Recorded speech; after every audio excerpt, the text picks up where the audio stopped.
All right, it is time. This is the Infinite Investment Game. I'll talk about alternative investments and collectibles. This is not particular investment advice, but if you listeners, you'll be a better collector investor.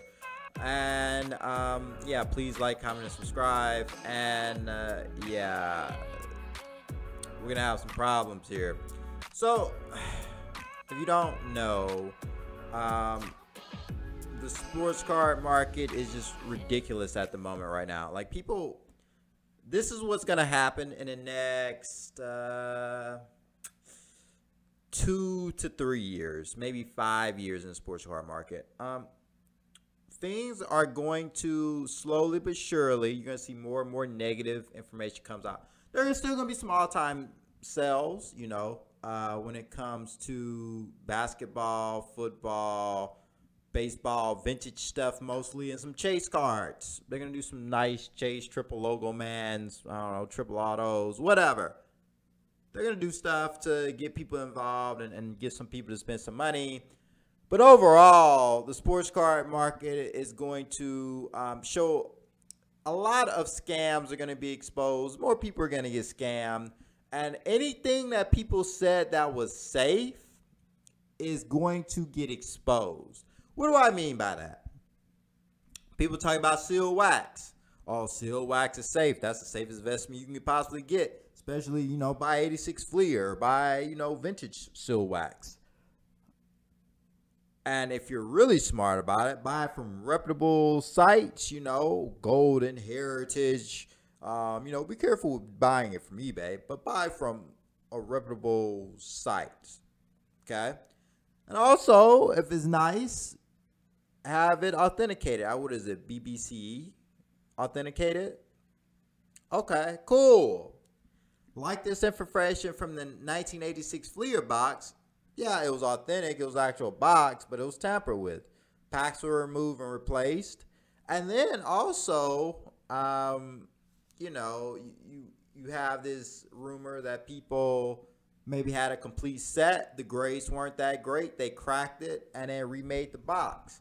And probably instead of selling a complete set for, I don't know, $20,000, $30,000, $40,000, $50,000, you get that box and then you sell the box for, I don't know, $200,000, right? That's what people do. Like if something is going to be worth a lot of money, people are going to kind of counterfeit it, especially as a physical item. They're going to try to duplicate it. And if it's an item that's selling for six figures, if you counterfeit $20 bills, of course you're going to try to make fake seal wax. And also for this company BBCE, listen, they authenticate stuff, but it doesn't do much of anything, right? If they misauthenticated and whatever, you don't get a refund. It's really just for peace of mind. And if it does slip by them, you're kind of screwed or whatever. It just gives this illusion that it is safe and it should be trusted. And it probably helps some people to avoid some fakes, but very sophisticated people are going to get through that every single time. And you're going to see more stories like this come out. People getting scammed, people buying things and just not going up, just being stagnant. Less people getting views. You're going to see content creators, less of them making content just because of the time it takes to make the content, but also how many views they get. No one cares, really. A lot of people think sports car stuff is boring. People really got into the hobby. It was pretty much dead till 2018, 2019, when people were like, oh, I can make money from this, right? And the ship is pretty much sailed.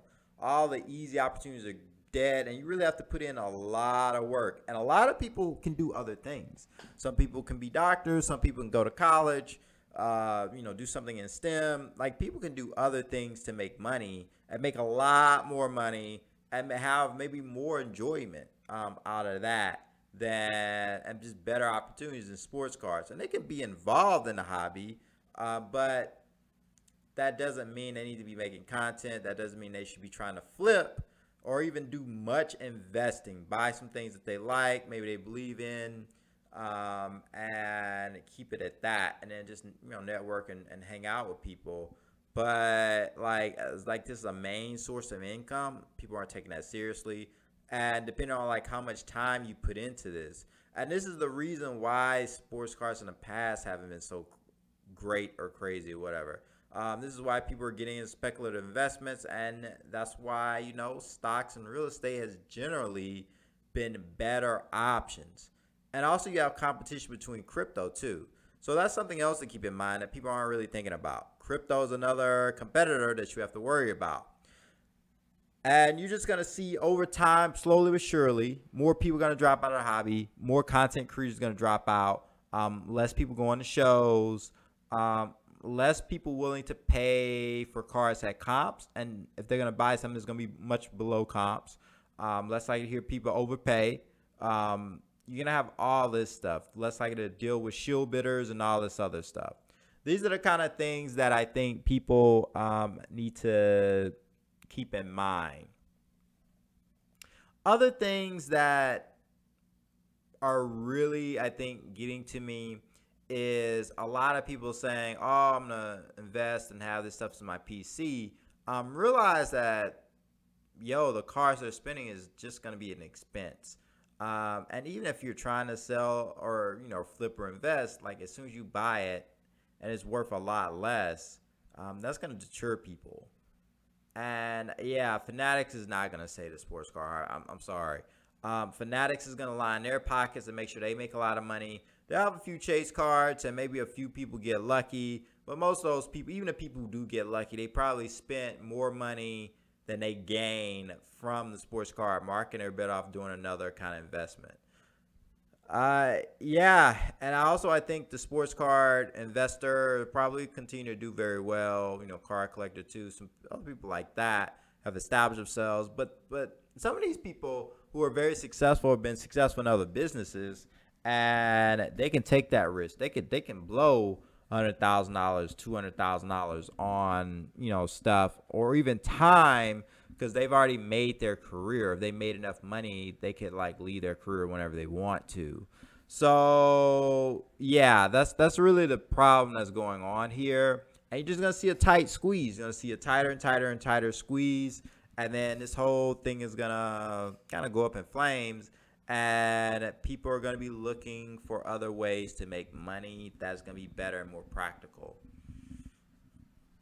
This is not something a lot of people want to hear, but I think it's necessary, and people really aren't paying attention to what's going on in the world. And if you did, you would realize that, there's more important things right now than sports cards. So, yeah. That is my take on all of this. If you disagree, please comment below, and peace.